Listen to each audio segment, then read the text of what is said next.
أعوذ بالله من الشيطان الرجيم بسم الله الرحمن الرحيم وبه نستعين رب اشرح لي صدري ويسر لي أمري واحلل عقدة من لساني يفقه قولي بسم اللہ الرحمن الرحیم۔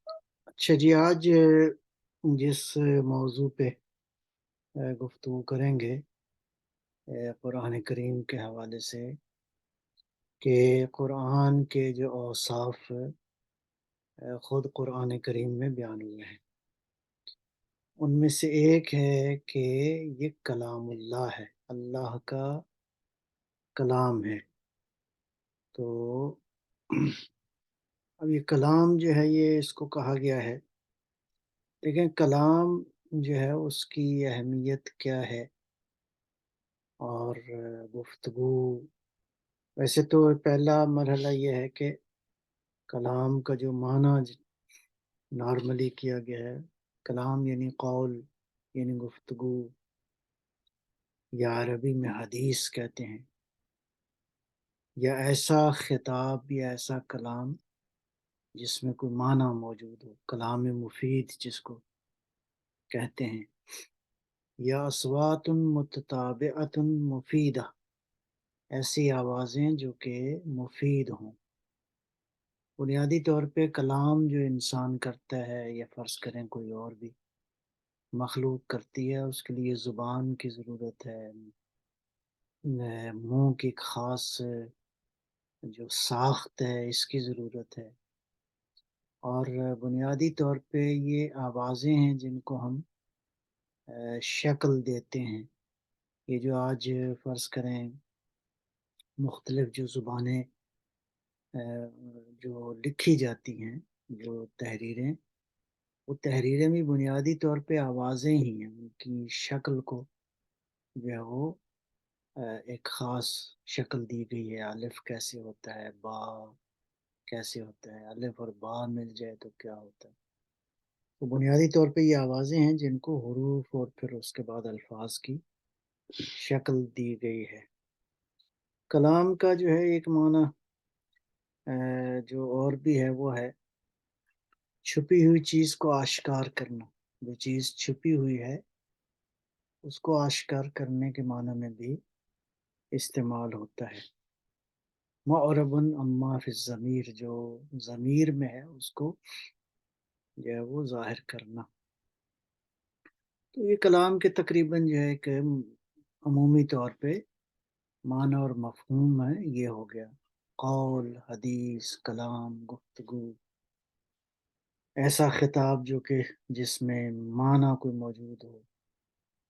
اور البتہ یہ ہے کہ کلام مفید اور غیر مفید میں بھی بعض نئے علماء نے بیان کیا ہے۔ تو مراد جو ہے وہ کلام مفید ہے، غیر مفید جو ہے وہ کلام مراد نہیں ہوتا۔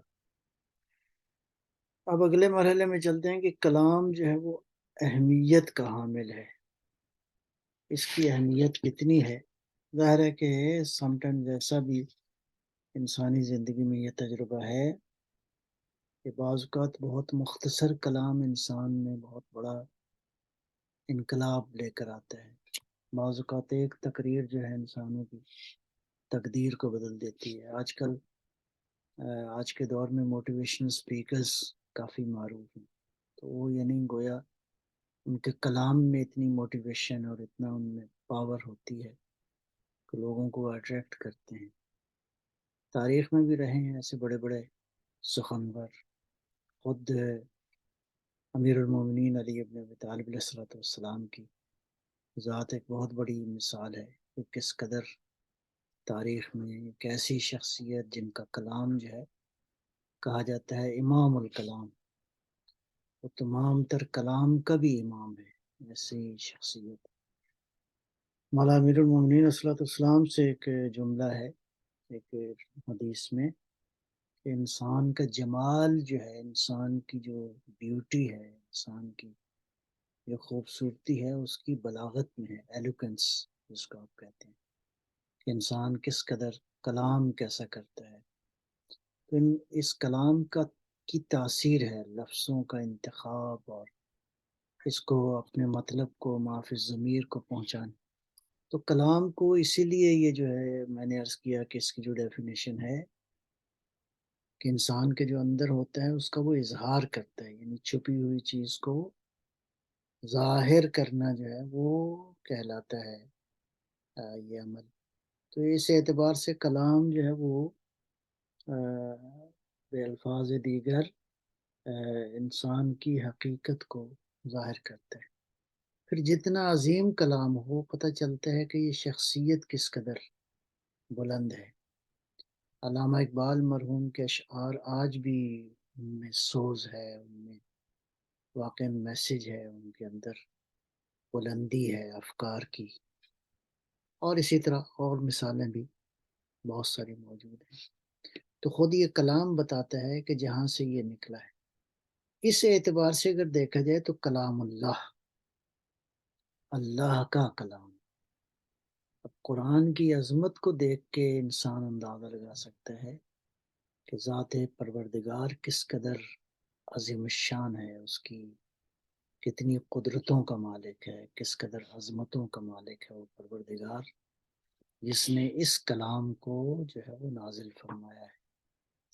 یعنی خود کلام سے بھی اندازہ ہوتا ہے کہ اس کا جو سورس ہے، اس کا جو منبع ہے، جہاں سے یہ آیا ہے وہ کس قدر بلند ہے اس کلام سے۔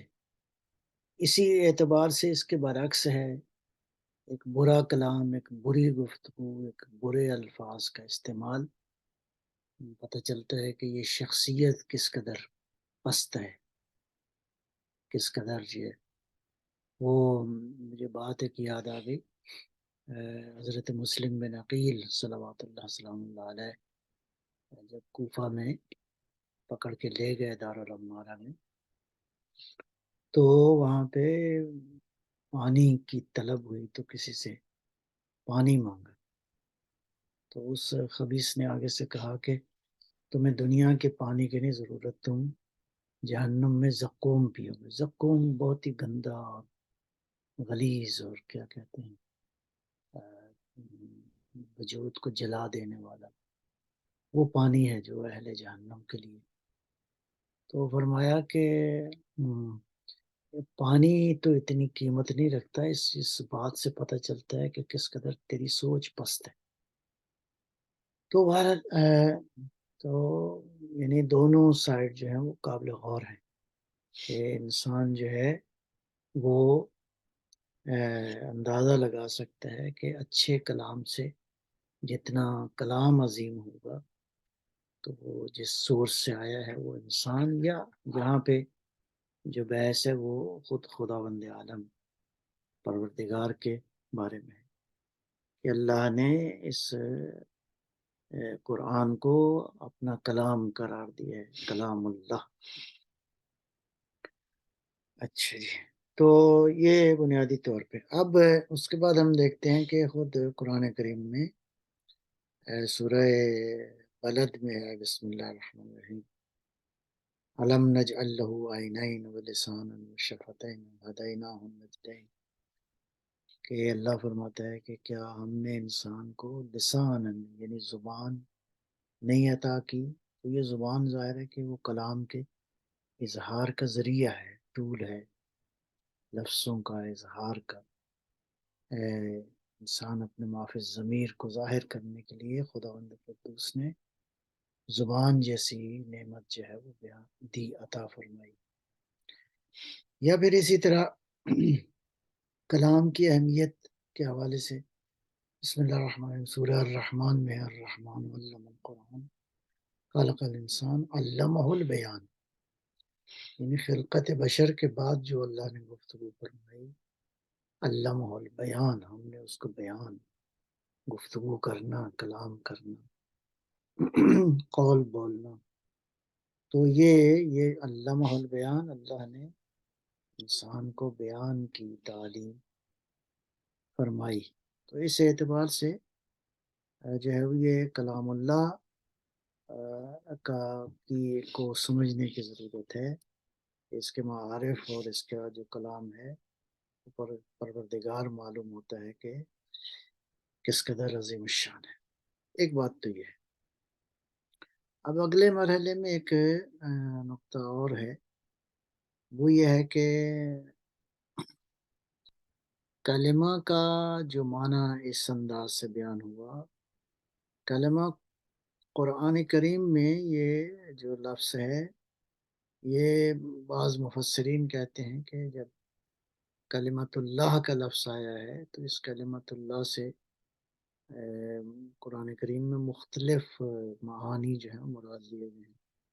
کلمت اللہ یعنی اللہ کی شریعت بھی مراد ہو سکتی ہے، یا حکم الہی، اللہ کا ارادہ، کلمت اللہ جو ہے اس اعتبار سے بھی ایک اور معنی جو اس سے ان سارے مفاہیم سے سمجھ میں آتا ہے، کلمت اللہ یعنی اللہ کا پروگرام، اللہ کا جو ریٹن پلان ہے، اللہ نے جو لکھا ہے، خدا نے جو بیان فرمایا، اس کائنات کا، مخلوق کا جو منصوبہ ہے، خدا عالم نے جو بیان فرمایا ہے وہ بھی اس سے مربوط جو ہے وہ، تو اس اعتبار سے کلام اللہ، پھر کلام کی تاثیر میں نے عرض کیا کہ جتنا بڑا عظیم الشان وجود ہوگا اس سے کلام کی تاثیر بھی اتنی ہی ہوگی۔ اس اعتبار سے ہم دیکھتے ہیں کہ حتیٰ یہ جو ہے سورہ توبہ کی آیت ہے، توبہ کی سورہ آیت نمبر 6 ہے، وَإِنْ أَحَدٌ مِّنَ الْمُشْرِكِينَ اسْتَجَارَكَ فَأَجِرْهُ حَتَّى يَسْمَعَ كَلَامَ اللَّهِ۔ تو اس میں حکم یہ ہے کہ میرا رسول اگر مشرکین جو ہیں آپ کے قریب آئیں، مراد یہ ہے کہ کچھ پوچھنا چاہیں، کوئی گفتگو کرنا چاہیں، مثلاً کوئی مسائل پوچھنا چاہیں، تو فاجر ہو، تو یعنی انہیں اجازت دیں، اگر اجازت مانگے آپ کے قریب آنے کی، حتیٰ یسمع کلام اللہ، یہاں تک کہ کلام الہی کو سنیں، یعنی قرآن کریم کا سننا، اللہ کے کلام کا سننا، اس کی اپنی ایک تاثیر ہے۔ یہ وجہ ہے کہ قرآن کریم سے جو فائدہ ہے، استفادہ ہے، یعنی بہت ابتدائی طور پہ جو انسان فائدہ اٹھا سکتا ہے وہ قرآن کریم کی تلاوت ہے۔ کہ روزانہ امام رضا علیہ السلام نے ارشاد فرمایا کہ کم از کم جو ہے وہ 50 آیتیں مومن جو ہے اس کو چاہیے تلاوت کرے۔ تو یہ 50 آیتیں جو ہیں وہ بہرحال 2-3 صورتوں اگر ملا کے آپ پڑھیں تو کوئی مسئلہ نہیں ہے، 50 آیتیں روزانہ تلاوت ہو سکتی۔ تو قرآن کریم کی تلاوت کی بھی ایک تاثیر ہے بہت زیادہ، تو یہی وجہ ہے۔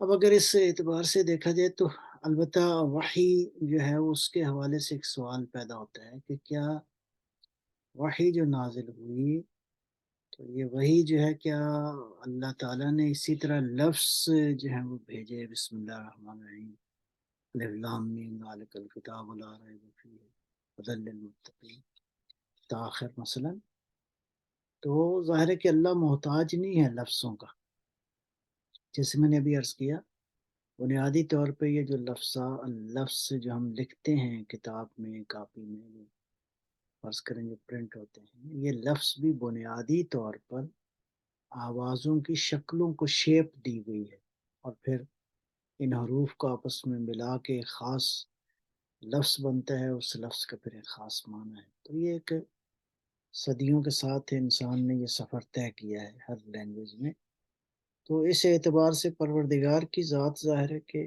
لفظوں کی محتاج نہیں ہے۔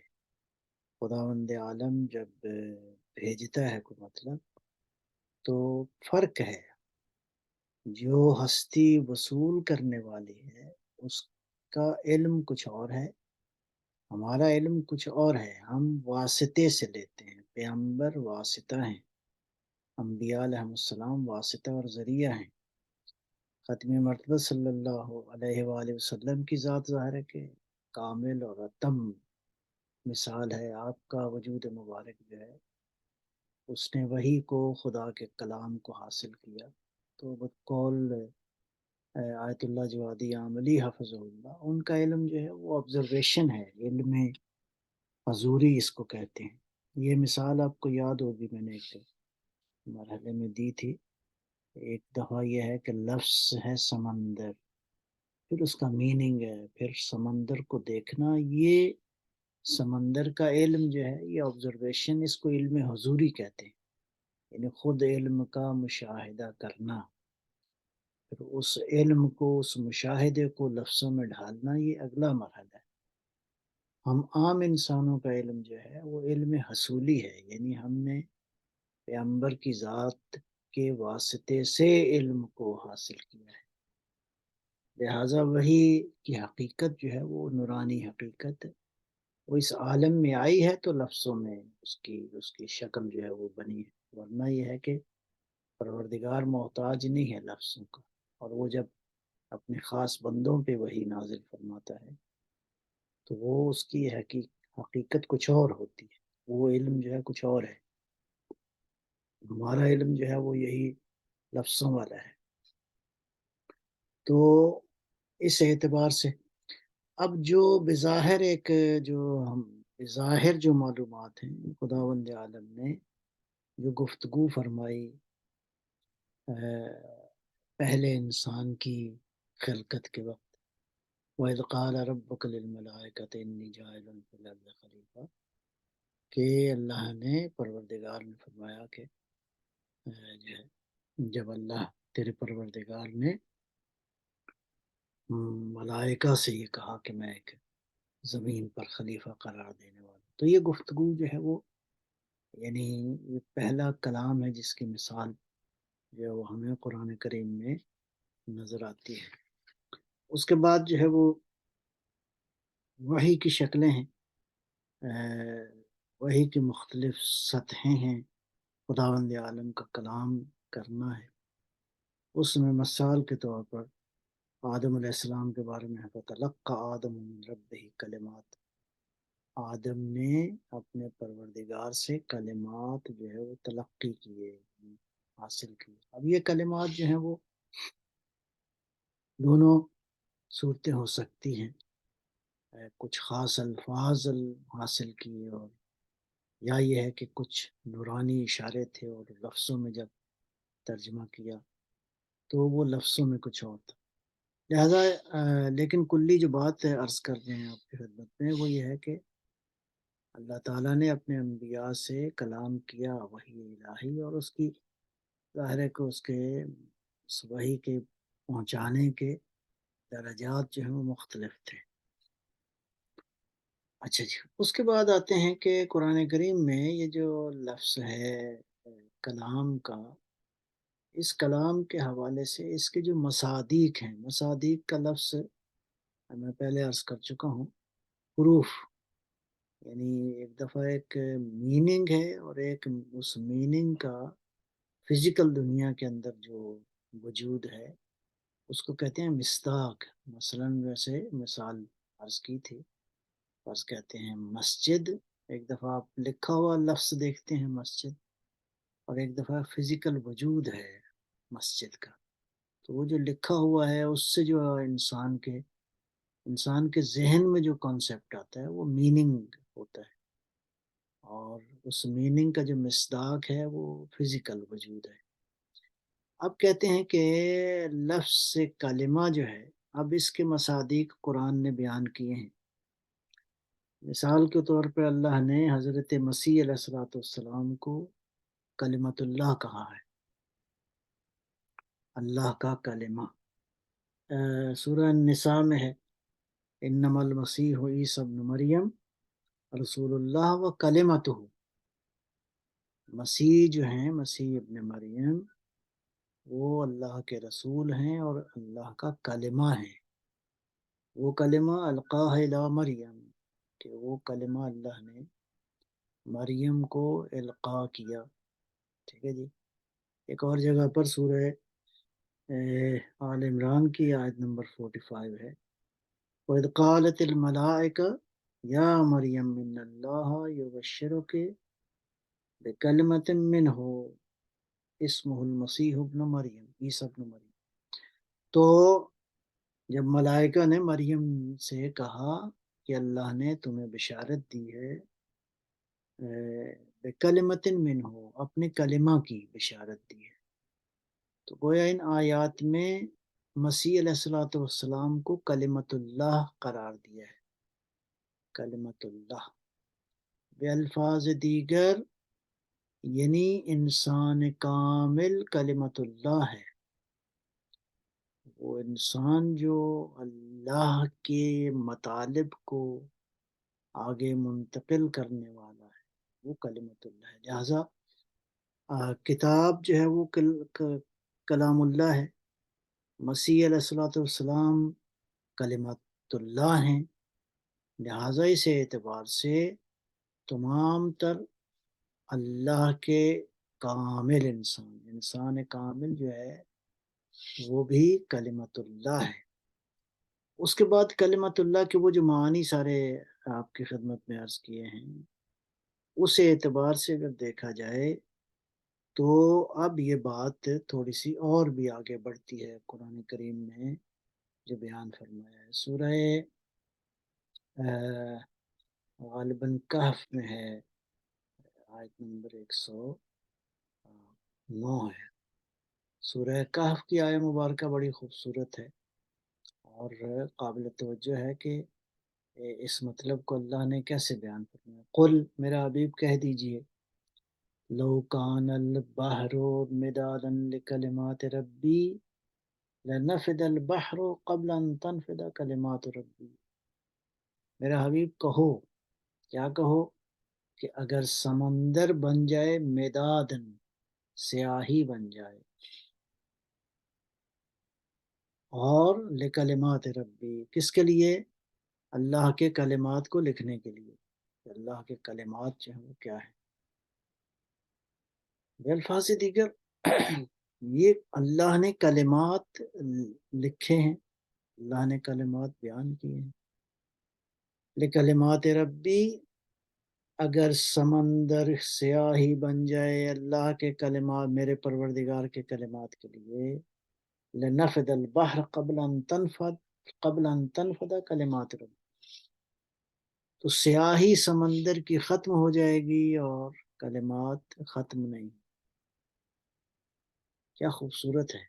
بلکہ اس سے زیادہ شاید آگے ایک مطلب عظیم تر ہے، اور وہ ہے ارشاد فرمایا وَلَوْ أَنَّ مَا فِي الْأَرْضِ مِنْ شَجَرَةٍ أَقْلَامٌ وَالْبَحْرُ يَمُدُّهُ مِنْ بَعْدِهِ سَبْعَةُ أَبْحُرٍ مَا نَفِدَتْ كَلِمَاتُ۔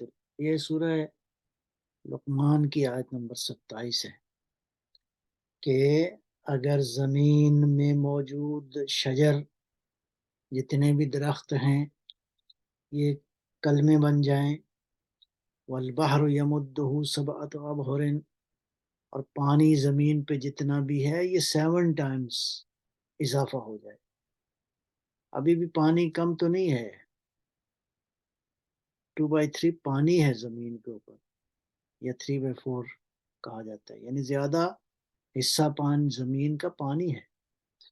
تو یہ جو پانی ہے، فرما رہا ہے قرآن کہ اگر یہ پانی 7 ٹائمز یہ سمندر اور اس میں پانی آ جائے، زمین پہ موجود سارے درخت جو ہیں وہ کلمے بن جائیں، تو اگر یہ سارے ان کلموں سے، سیاہی سے اللہ کے کلمات کو لکھنا شروع کیا جائے، ما نفدت کلمات اللہ، اللہ کے کلمات ختم نہیں ہوں گے۔ مولا امیر المومنین علیہ الصلوۃ والسلام کے بارے میں نبی اکرم صلی اللہ علیہ وآلہ وسلم کی وہ حدیث مبارکہ ہے، یا علی، اگر آپ کے فضائل جو ہیں وہ ساری دنیا کا پانی سیاہی بن جائے، ساری دنیا کے درخت جو ہیں وہ قلمیں بن جائیں، جن و بشر لکھنا چاہیں تو خدا کی قسم آپ کے فضائل ختم نہیں ہوں گے۔ تو علی علیہ السلام بھی کلمت اللہ ہیں اس اعتبار سے، نبی اکرم بھی کلمت اللہ ہیں جی۔ بلکہ امام صادق علیہ الصلوۃ والسلام نے ارشاد فرمایا نحن الکلمات التامات، اللہ کے کامل کلمات ہم ہیں۔ انسان کامل جو ہے وہ خدا کا کامل ترین کلمہ ہے۔ اچھا، اب اس سے اعتبار سے دیکھا جائے تو عالم ہستی کلمت اللہ ہے۔ کس اعتبار سے؟ اس اعتبار سے کہ جو اصل عالم ہے وہ عالم غیب ہے، اور یہ سارا کچھ جو اظہار ہے اس عالم غیب کی کیا کہتے ہیں تصویر ہے۔ بعض علماء اور عرفا کہتے ہیں کہ یہ عالم جو ہے عالم حقیقت نہیں ہے، عالم حقیقت تو انشاءاللہ دیکھنا ہے، وہ تو خداوند عالم نے قرار دیا ہے کہ انسان اس کو دیکھے گا۔ تو اس اعتبار سے یہ عالم ہستی کلمت اللہ ہے اس اعتبار سے، لیکن اس عالم ہستی میں جو کامل ترین کلمات ہیں وہ رسول اکرم صلی اللہ علیہ وسلم اور آپ کی اطرت طاہرہ ہے۔ جی، اس اعتبار سے اب اس کو اس بحث کو جو ہے وہ سورہ ابراہیم میں ایک جگہ ایک اور زاویے سے بحث کیا گیا ہے۔ سورہ ابراہیم کی آیت دیکھتے ہیں۔ بہرحال سورہ ابراہیم کی آیت، الم تر کیف ضرب اللہ مثلا کلمۃ طیبۃ کشجرۃ طیبہ اصلها ثابت وفرعها في السماء تؤتي اکلها كل حين باذن ربه ويضرب الله الامثال للناس لعلهم يتذكرون۔ بہت ہی خوبصورت مطلب ہے، اگرچہ اس پہ مفسرین نے بہت تفصیلی گفتگو فرمائی ہے۔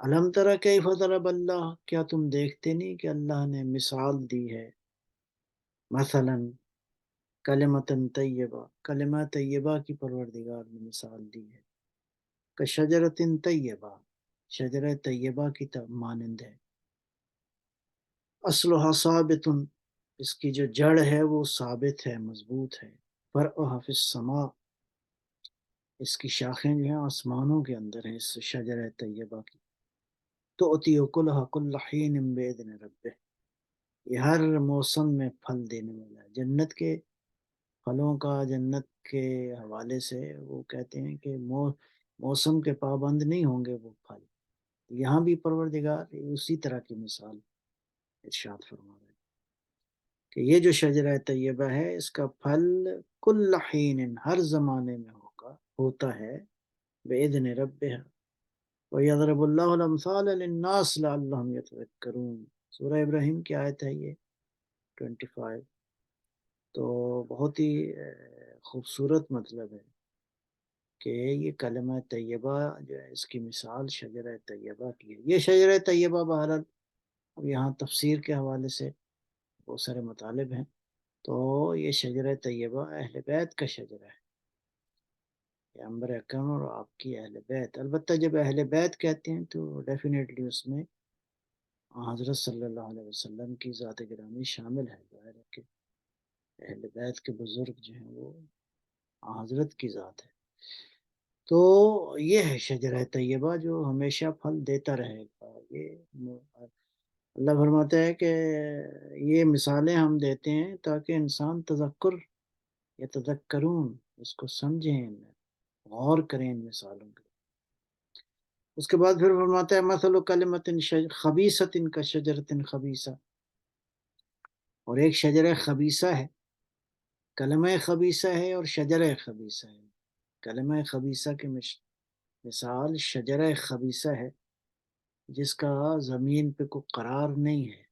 بہرحال یہاں پہ جو ہے وہ اس سے مراد بہرحال بعض مفسرین نے لکھا ہے کہ جو اہل بیت کا مخالف خاندان تھا بنی امیہ، یہ وہ ہے، اللہ نے ذکر فرمایا ہے۔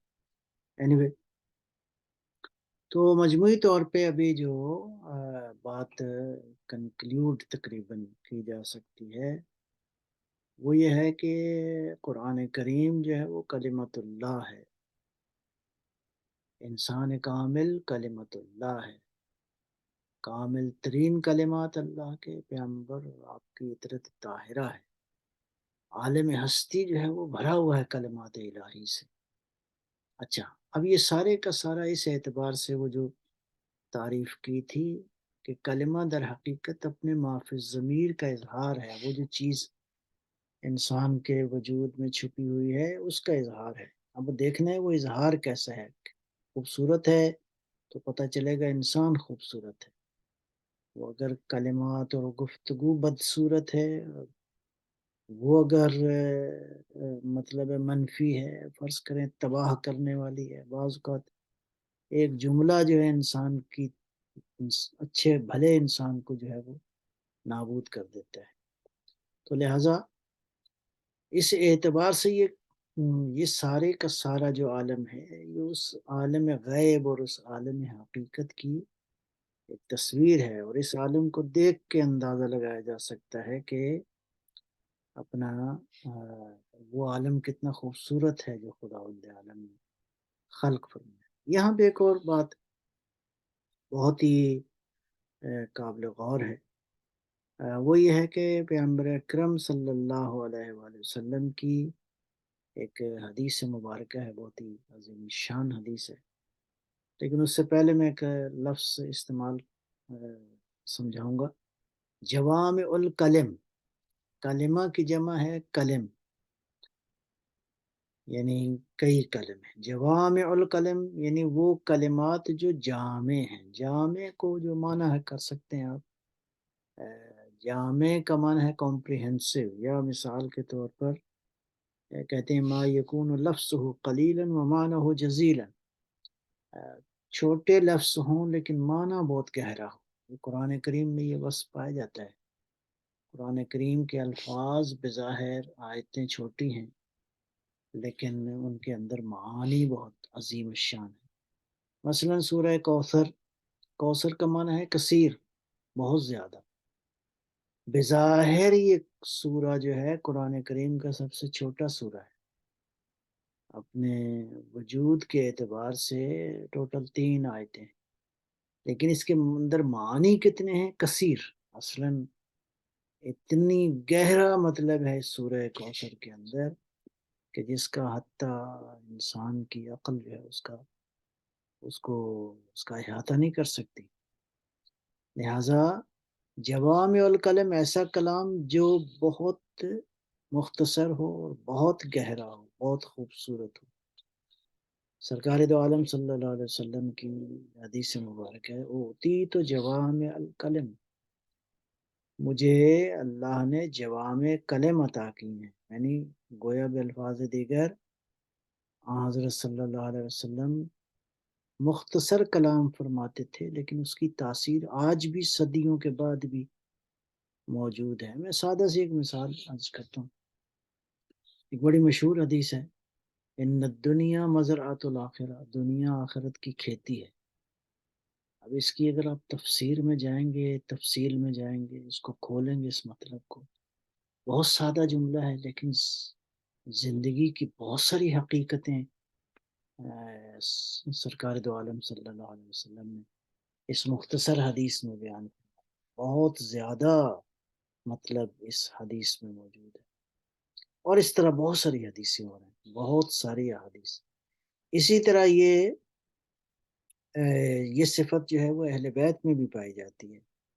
آئمہ نے بھی ارشاد فرمایا کہ اللہ نے ہمیں جوامع کلم، اُوتینا جوامع الکلم، ہم سب کو اللہ نے جوامع کلم، کیوں اللہ نے ان کو عطا کی ہیں؟ ظاہر ہے کہ یہ جانشین پیغمبر ہیں، پیغمبر اکرم کے جانشین وہی ہو سکتے ہیں یا ہو سکتا ہے جو ختم مرتبہ صلی اللہ علیہ وسلم کی شخصیت کا وارث ہے، ان کے علم کا وارث ہے، ان کے تمام تر خوبیوں کا وارث ہے، اور وہ اہل بیت صلوات اللہ علیہ اجمعین کے علاوہ ظاہر ہے کہ کوئی اور نہیں ہے۔ کامل ترین مصداق جو ہیں نبی اکرم صلی اللہ علیہ وسلم کی شخصیت کے جو وارث ہیں وہ اہل بیت صلوات اللہ علیہم اجمعین ہے۔ تو اس اعتبار سے یہ اللہ کا کلام قرآن جو ہے وہ کلام اللہ ہے۔ اس پہ بہرحال مختصر آج کی اس گفتگو میں جو میں نے عرض کیا ہے تو اس سے سمجھ میں آتا ہے کہ اللہ نے کیوں کلام اللہ کہا ہے، یعنی قرآن جو کہ اللہ کا کلام ہے، کلام اللہ ہے۔ تو میرا خیال ہے اس کو اسی مرحلے پہ فی الحال میں ختم کرتا ہوں۔ اس کے بعد انشاءاللہ آپ سب کے سوال کو دیکھتے ہیں، انشاءاللہ جواب دیتے ہیں۔ وصلی اللہ علی محمد وآلہ الطیبین الطاہرین۔